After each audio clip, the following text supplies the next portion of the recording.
La promulgación de la Ley 5016 Nacional de Tránsito podría ocurrir algo inusitado, que haría legalizado el hecho de que algunos municipios utilicen, por ejemplo, el sistema de fotomultas.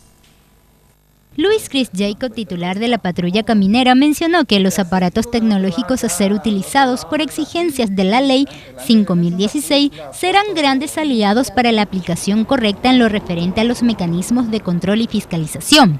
Según expresó Chris Jacob, con esto se tendrá dato exacto de qué tipo de infracciones se cometieron.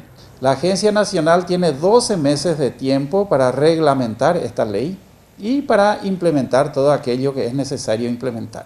Hay cosas como las fotomultas que ya podríamos instalar este año, pero por razones presupuestarias no lo podemos hacer, porque el presupuesto es anual, el presupuesto del 2014 se elaboró el año pasado, y sí en el presupuesto del año 2015 vamos a incorporar ese tipo de controles ya.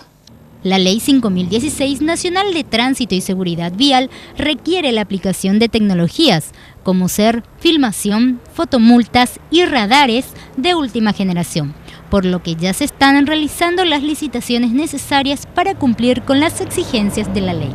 La ley contempla multas para cualquier tipo de infracción a la ley de tránsito, y esa infracción puede ser controlada con fotos, personalmente por el personal, con radares, o como ya estamos adquiriendo también este año, sí, filmadoras en las camionetas.